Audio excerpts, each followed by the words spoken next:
Sandrine Rousseau, bonjour. On vous connaît comme femme politique, membre d'Europe Écologie Les Verts. Au passage, actuellement, vous êtes candidate à la primaire pour la prochaine élection présidentielle. Mais ce n'est pas pour ça qu'on vous a invité, parce qu'on sait moins que vous êtes économiste, chercheuse, enseignante à l'université de Lille, et que vous avez consacré une partie de vos travaux à la question du travail domestique.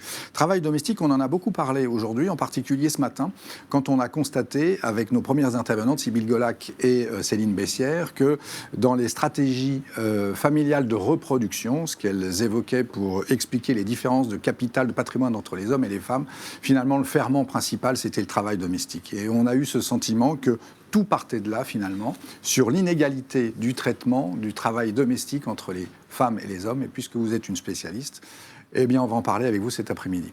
La première question, c'est quoi le travail domestique et comment on le comptabilise ? Alors le travail domestique, c'est tout ce qu'on appelle les tâches domestiques, c'est-à-dire c'est tout ce qui est nettoyage, ménage, tout ce qui est soin des enfants, tout ce qui est reproduction du foyer, c'est-à-dire de faire à manger, de faire des repas. Et alors il y a plusieurs définitions du travail domestique, mais ça peut aussi être du jardinage, de la couture. Et dans la version la plus extensive, c'est aussi les transports que l'on fait, par exemple, pour emmener ses enfants au club de foot ou au club d'art. Enfin voilà, dans le samedi, par exemple, ces temps de transport peuvent aussi être comptés. Donc le travail domestique, c'est tout ce que vous produisez, au sens économique du terme, mais qui n'a pas de valeur marchande et qui est au bénéfice de la famille que vous avez constituée. Alors, est-ce qu'on est si sûr que ça n'a pas de valeur marchande ? Parce qu'après tout, s'il fallait le faire réaliser par d'autres, ça a bien un coût, ça a bien une valeur. Quand on évoque la question du repas, quand il est fait par la maman ou la femme à la maison qui ne coûte rien, si on l'achète chez Uber Eats, ça a un coût. Oui, alors déjà, ce travail, c'est un travail invisible. Donc, c'est un travail qui est très peu compté. Et donc ça, c'est déjà, qui est très peu compté, qui est très peu comptabilisé, je dirais plus exactement, parce qu'il est compté tous les 10 ans. Bon, alors c'est pas beaucoup, enfin déjà il est compté tous les 10 ans. Et surprise, c'est les femmes qui en assument l'essentiel.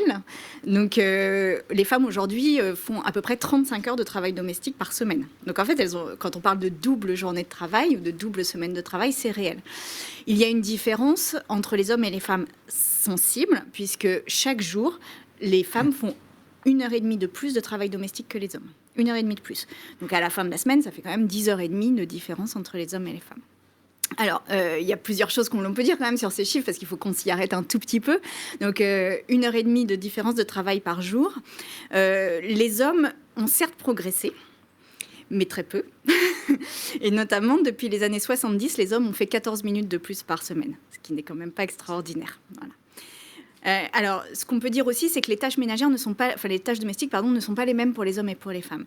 C'est-à-dire que les femmes ont en charge, en général, dans les foyers, et très majoritairement, tout ce qu'on appelle tout ce qui est de la reproduction. C'est-à-dire, par exemple, faire le ménage, ce sont les femmes qui le font, nettoyer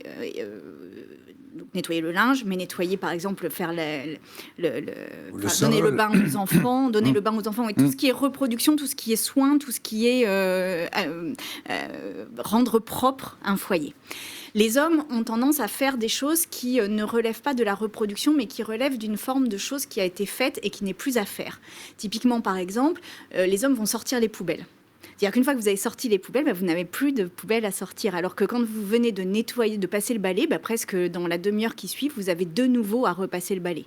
Et c'est pareil, quand on regarde le soin aux enfants, alors les pères se sont plus investis sur le soin aux enfants, mais quand on regarde le soin aux enfants, là aussi il y a une dimension genrée importante, puisque aux hommes revient plus souvent l'idée de lire des livres le soir ou d'accompagner dans les activités sportives et culturelles, alors que les femmes ont plus souvent encore une fois, la responsabilité. Pardon, je me permets, le fait de nettoyer les enfants, de les rendre propres, de recoudre les habits, par exemple. Enfin, tout ce qui relève du corps des enfants, ce sont les femmes qui s'y attellent. Donc, en fait, il y a aussi une différence de valorisation des tâches en fonction de...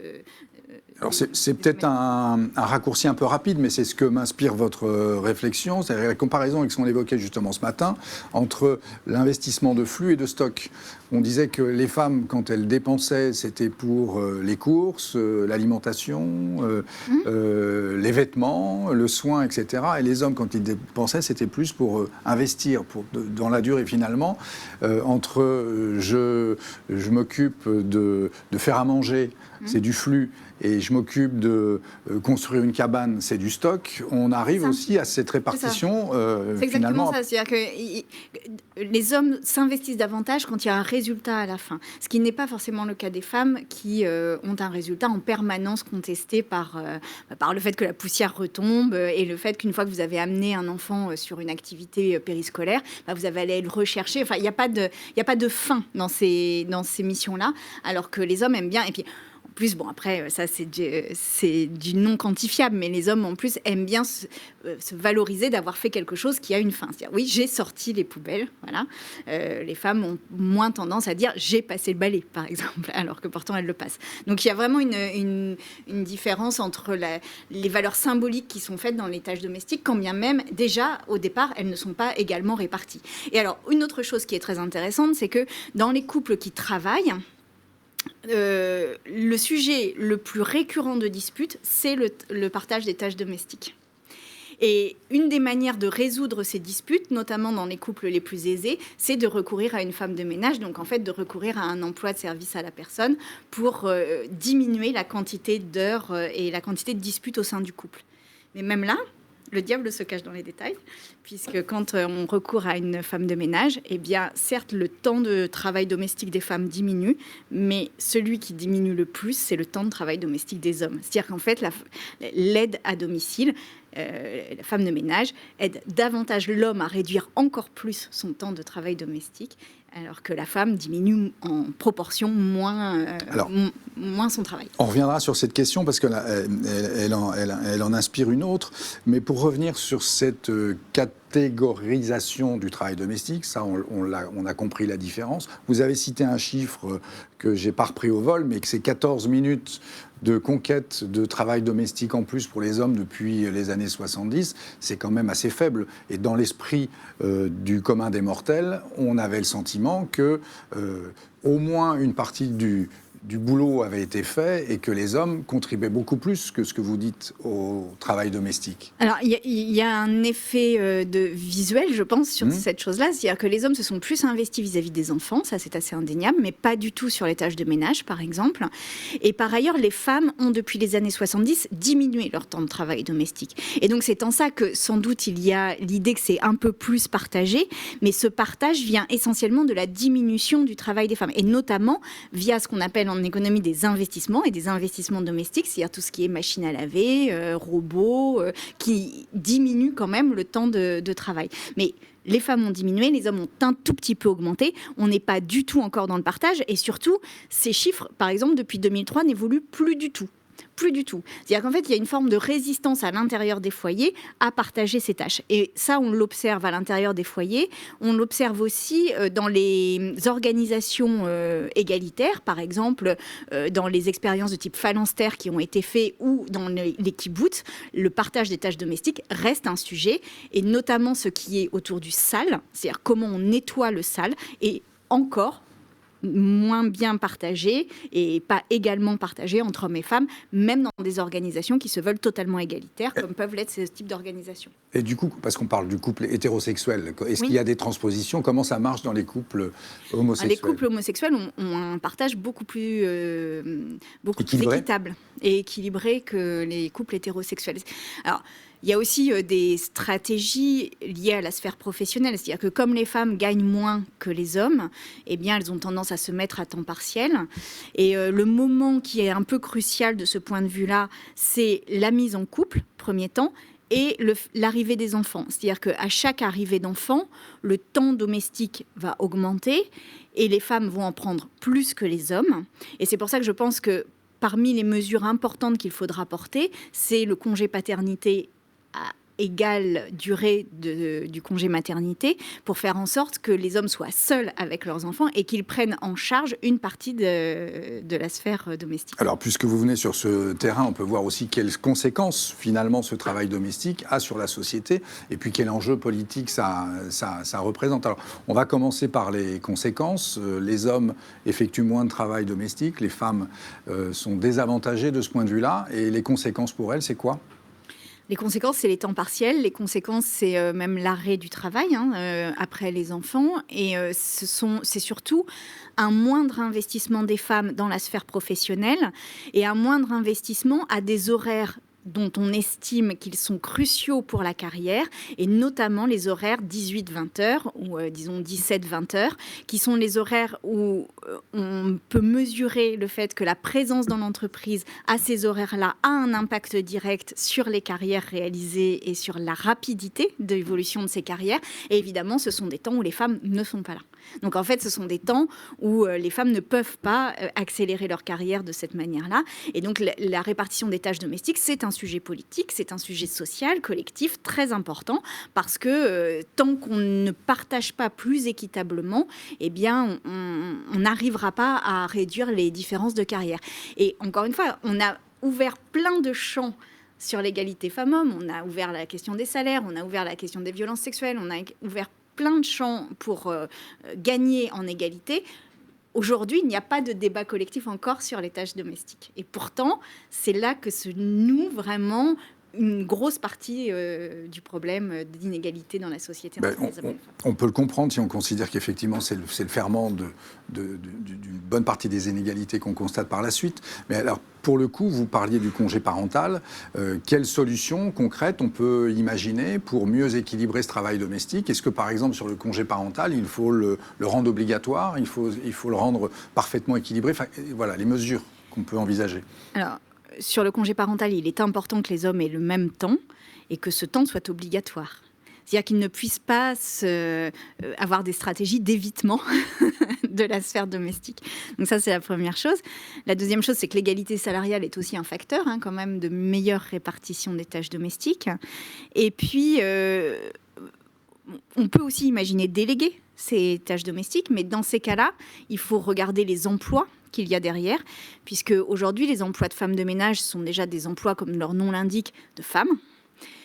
Pour 97%, ce sont des femmes qui font le ménage à la place de finalement d'autres femmes, quand même globalement. Donc il y a une forme de délégation. Et ces femmes de ménage ont parmi les emplois les plus précaires et les plus difficiles. Alors pourquoi les plus difficiles ? Parce que déjà, ce sont des emplois qui sont en miettes. Donc c'est quelques heures par-ci, puis quelques heures par-là. Puis en général, l'amplitude horaire est très importante pour un salaire qui est extrêmement faible. C'est un travail qui est physiquement difficile, qui n'est pas reconnu comme pénible. Et c'est un travail, par ailleurs, qui utilise énormément de produits chimiques. Et il y a des analyses qui ont été faites sur le sang des femmes de ménage qui montrent qu'elles ont des taux de produits chimiques dans le sang qui sont équivalents à ceux des ouvriers de la chimie, par exemple. Et pour autant, elles n'ont pas de protection. C'est-à-dire qu'une fois que vous avez mis du produit WC, du produit sol, etc., vous n'avez aucune espèce de protection par une organisation, votre entreprise ou quoi, pour vous protéger et protéger votre santé. Alors là, ça fait partie du cœur du travail de recherche dont je parlais tout à l'heure. C'est que finalement, pour régler une inégalité, parfois même un conflit dans les familles ou dans le couple, vous l'évoquiez, on a recours à un tiers et en réglant cette première inégalité, on en provoque une deuxième. C'est intéressant que vous parliez de ça, d'autant que cette inégalité amène aussi à s'interroger sur d'autres concepts comme l'intersectionnalité, par exemple. Oui, alors après, quand je dis ça, je ne culpabilise en rien personne. Il ne s'agit pas de ça, il s'agit de comprendre. Oui, juste, disons-nous quand même qu'un enjeu est de requalifier ces emplois. C'est-à-dire qu'on ne peut pas se permettre de juste déléguer et de ne pas regarder les conditions dans lesquelles ont lieu ces emplois. Et en l'occurrence, un des problèmes qu'il y a, c'est qu'il n'y a pas... Bon, déjà, les temps de transport, par exemple, entre deux personnes ne sont pas comptés. Donc, il peut y avoir des temps de transport très importants. Il faut savoir que quand vous employez une femme de ménage chez vous, l'inspection du travail, par exemple, ne peut pas passer. Donc c'est un des rares emplois, et c'est probablement même un des seuls emplois, où l'inspection du travail ne peut pas vérifier les conditions de travail dans lesquelles vous exercez votre métier, parce que c'est au domicile des personnes, donc c'est un lieu privé et vous ne pouvez pas. Donc c'est un sujet quand même, c'est-à-dire qu'on ne peut pas vérifier les conditions de travail. Après, il y a aussi une pénibilité physique. On peut monter, descendre, porter des charges lourdes, avoir le dos cassé, etc. Et puis, ce sont des emplois qui, par ailleurs, sont des emplois souvent occupés, alors, soit par des femmes dont le conjoint est en dehors de la sphère de l'emploi, souvent d'ailleurs en maladie. Donc ça veut dire qu'en fait c'est une espèce d'emploi de dernier recours pour juste amener la nourriture dans l'assiette.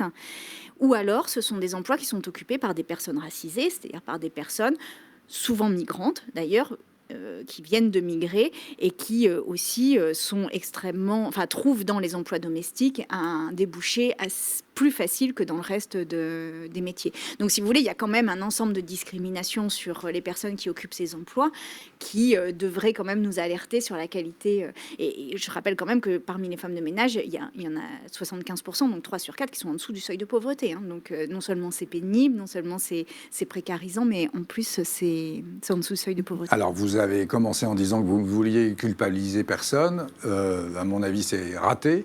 Non, je ne veux pas culpabiliser parce que je pense que on ne peut pas culpabiliser les femmes de déléguer à d'autres femmes. C'est-à-dire qu'à un moment donné, on ne peut pas tout mettre sur le dos des femmes, c'est bon, voilà. Mais par contre, il y a quand même quelque chose à travailler et pour moi, ça relève de la puissance publique. C'est-à-dire c'est à l'État de réguler davantage ces emplois et de faire en sorte que, par exemple, les employeurs payent les temps de trajet. C'est évident, enfin ça devrait être la base par exemple, et par ailleurs avoir une vraie convention collective, avoir des vraies évolutions de carrière et donc encadrer en fait l'exercice de ce métier. On voit bien la complexité de ce sujet-là et les impacts gigognes de chaque sujet. Du coup, ça nous invite aussi à remonter à la source. Comment on fait pour mieux partager au sein d'un foyer avant de déléguer et sans se priver de pouvoir le faire. Comment on fait pour mieux partager? Est-ce que ça veut dire qu'on compte, on met en place des stratégies particulières et tout ça en évitant le conflit? Déjà, moi, je conseille de compter parce qu'on ne sait pas combien de temps de ménage on fait. Il faut vraiment être dans le panel de l'INSEE pour s'interroger sur le temps de travail domestique que l'on fait. Donc, moi, je conseille de compter. Et je rappelle quand même que le partage qui est jugé équitable par les hommes comme par les femmes, c'est 70-30. C'est-à-dire qu'en fait, les hommes et les femmes sont satisfaits quand le travail domestique est partagé à hauteur de 70% et 30%. Donc, on voit bien que les femmes aussi ont quelque chose à travailler de l'ordre de la délégation et du partage de ces tâches domestiques.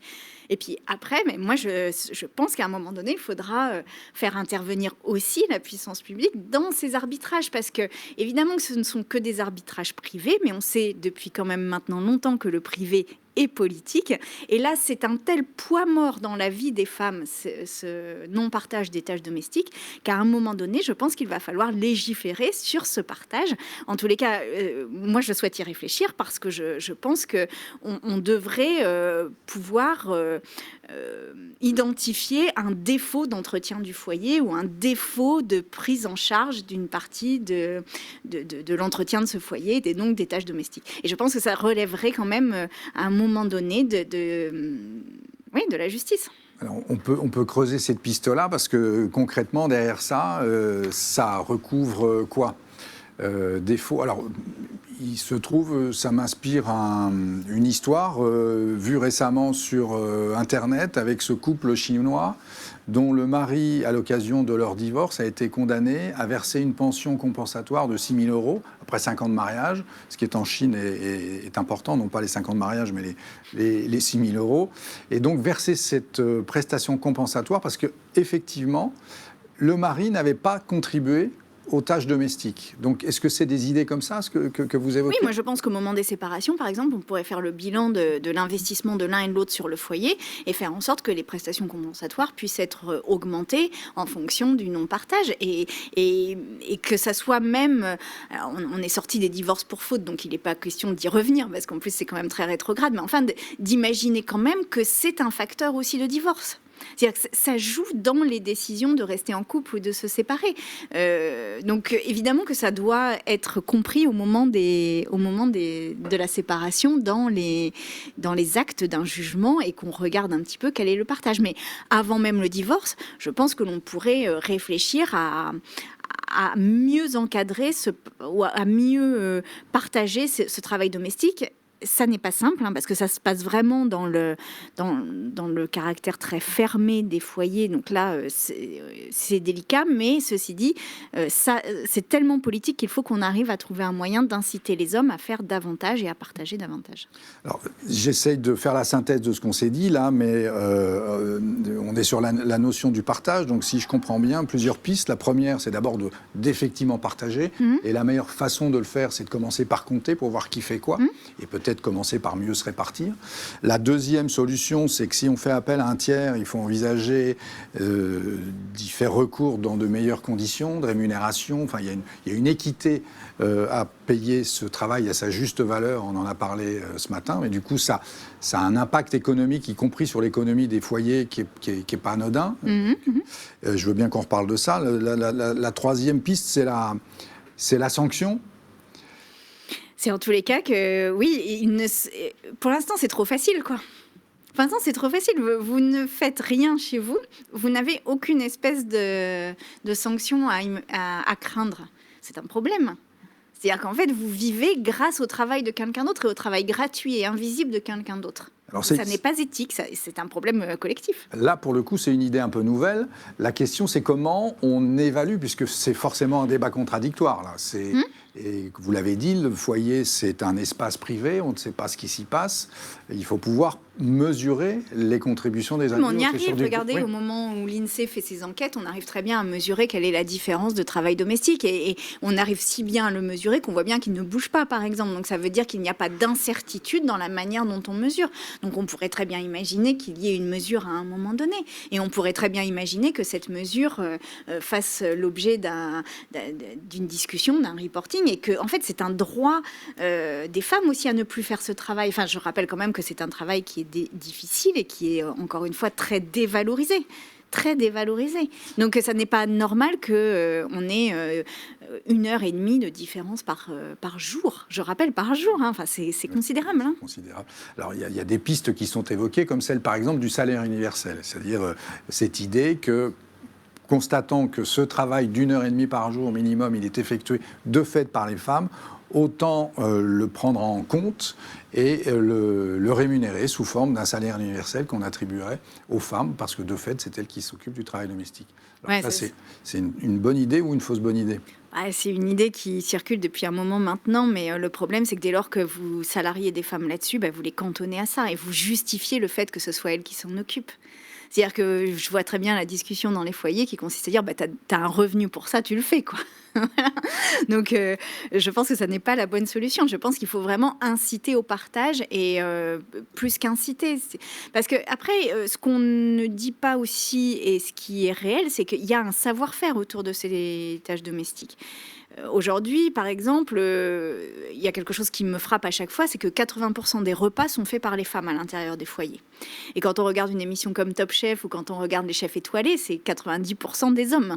Donc ça veut dire que dès lors que c'est quotidien, dès lors que ça n'est pas valorisé, ce sont les femmes qui le font, alors que quand on reconnaît la compétence qu'il y a à faire ce repas, eh bien, ce sont les hommes qui s'emparent de cette chose. Donc on doit aussi comprendre que derrière le fait de correctement faire le ménage, de correctement laver le linge, de correctement faire la cuisine, il y a des compétences. Et que ces compétences sont des compétences qui ont été acquises beaucoup par les femmes, notamment dans l'enfance. C'est-à-dire qu'on conditionne beaucoup les femmes à prendre en charge ces tâches domestiques. Et donc, c'est aussi un enjeu important, social, que de faire en sorte que les hommes acquièrent ces tâches domestiques. C'est pour ça que je pense que même dans l'éducation, et en particulier dans l'éducation nationale, on devrait pouvoir apprendre ces savoir-faire qui sont absolument indispensables dans la vie. Absolument indispensable. On ne peut pas vivre sans faire le ménage chez soi. Donc en fait, c'est absolument indispensable. Si on ne l'apprend pas dans la famille, il faut l'apprendre ailleurs. Alors ça, Mais ça n'est pas si simple que ça. Non, bien sûr, on en vient aux stéréotypes. Alors, il y a eu quelques évolutions. Moi, je me souviens des manuels scolaires où on voyait des petites filles où les mamans passaient le balai à la maison pendant que le papa fumait sa pipe et lisait le journal. Bon, c'était il y a très longtemps. Je pense que ça n'existe plus dans les écoles, ça. Mais malgré tout, les stéréotypes continuent, eux, d'avoir la vie dure. Oui, mais on n'a pas encore de livres d'enfants où les papas font le ménage pendant que les mamans vont au travail. C'est-à-dire qu'on n'a plus les mamans qui font le ménage, mais on n'a pas non plus une inversion des rôles. Et je livre ici une inquiétude personnelle que j'ai, qui est une inquiétude liée à mes engagements écologistes, qui est que dans la transition écologiste, il y a quand même une réappropriation de la sphère domestique, c'est-à-dire qu'on doit faire ses légumes, faire son repas, faire ses propres produits ménagers, etc. Et que le danger, si cette transition n'est pas accompagnée d'une réelle réflexion et d'une incitation au partage des tâches domestiques, il est très probable que cette transition pèse sur les femmes. Donc là, c'est aussi un enjeu, y compris écologique, j'ai envie de dire. C'est-à-dire que si on veut une société écologique, il va falloir qu'on s'intéresse à cette question des tâches domestiques. Il n'est pas question de dire « Ah bah maintenant, vous allez laver votre céleri et faire votre salade toute seule et pas l'acheter au supermarché » et qu'on ne questionne pas qui fait la salade.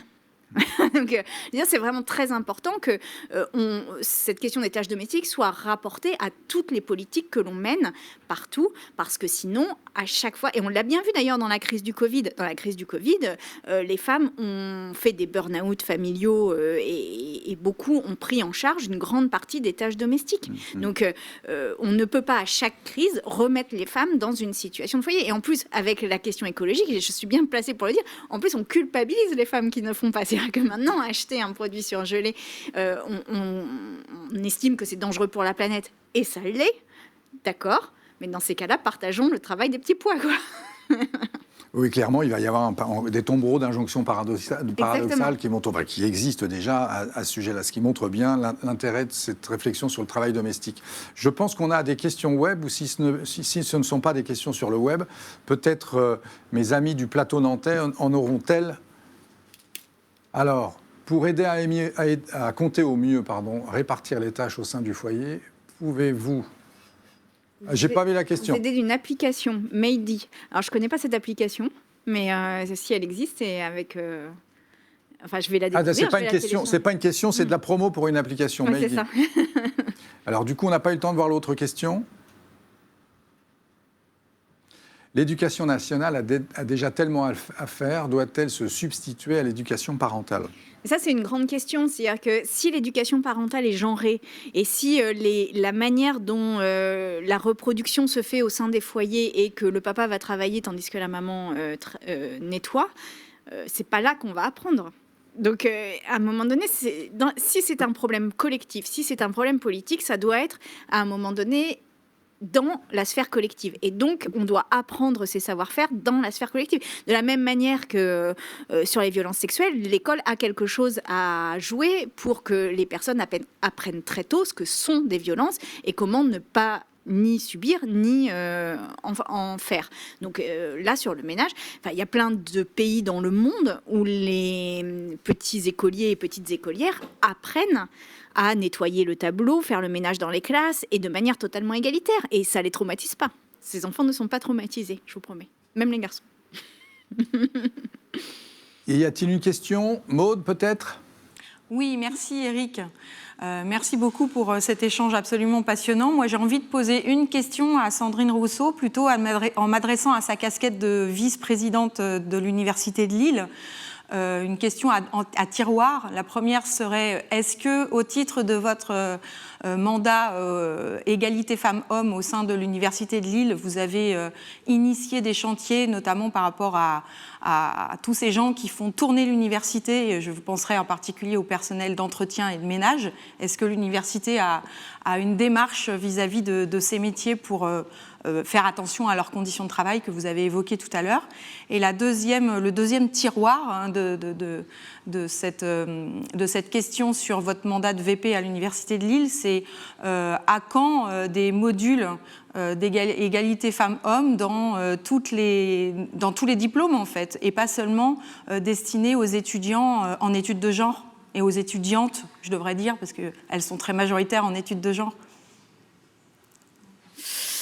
Alors, déjà, on n'a pas d'études de genre à l'Université de Lille, et c'est sans doute un problème d'ailleurs, mais on n'a pas de master d'études de genre. Alors sur les personnes qui font le ménage à l'Université de Lille, alors c'est un gros sujet puisqu'il y a eu, en fait on vient de fusionner, donc on hérite des politiques des différents établissements qui constituaient les 3 universités avant la fusion, et donc certaines universités avaient complètement délégué et extériorisé la question du ménage, et d'autres universités avaient gardé en personnel fonction publique les femmes de ménage, donc, et le personnel de ménage, puisqu'il y a aussi des hommes.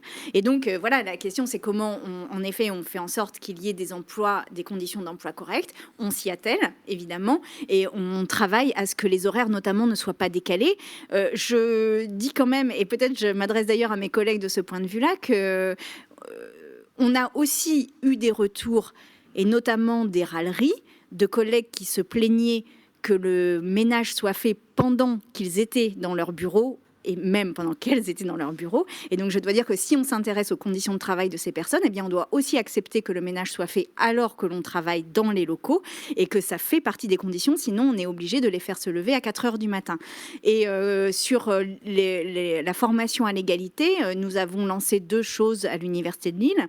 Une UE, donc une unité d'enseignement qui est transversale et qui s'adresse à l'ensemble des étudiants et étudiantes sur l'égalité femmes-hommes, et toutes les associations étudiantes sont formées aux enjeux d'égalité femmes-hommes, et notamment à la lutte contre les violences sexistes et sexuelles. Ça n'est sans doute pas suffisant, mais c'est quand même déjà un premier pas. Merci pour... Merci Sandrine Rousseau. Je ne sais pas s'il y a encore une question, Maude. Si on a le temps, j'en ai une en réserve, oui. Je reviens sur vos recherches en matière de tâches domestiques. Avez-vous connaissance de pays à l'échelle de l'Europe ou du monde entier où ce partage serait plus égalitaire, et si oui, ça tiendrait à quoi ? Alors, évidemment, les pays du Nord sont plus égalitaires que les pays du Sud de l'Europe. Ceci dit, il n'y a pas de pays égalitaire aujourd'hui dans le monde. Ça n'existe pas. Un pays égalitaire sur les tâches domestiques, dans le monde, ça n'existe pas. Ceci dit, la Suède, la Finlande, par exemple, sont mieux que nous de ce point de vue-là. Mais ce qui est intéressant à regarder, c'est que ces pays sont mieux que nous, notamment parce qu'ils ont aussi diminué leurs exigences de ménage. Et ça, c'est quelque chose qui mériterait sans doute qu'on ait quelques minutes de développement. Mais par exemple, en Suède, il y a eu tout un débat pour savoir quelle était la propreté optimale et quel était en fait le temps de tâches domestiques optimal. Et la conclusion de ce débat a été que peut-être on en faisait trop, et peut-être qu'il fallait aussi accepter de diminuer l'exigence que l'on avait vis-à-vis de la propreté dans son foyer pour exercer un meilleur partage et faire en sorte que ce temps de travail, qui de toute façon reste considérable même s'il est partagé, soit diminué, et qu'on profite de ce temps libéré par des tâches domestiques que l'on ne fait pas, que l'on profite de ce temps pour les loisirs ou pour un investissement dans le travail. Donc c'est un sujet de fond en fait.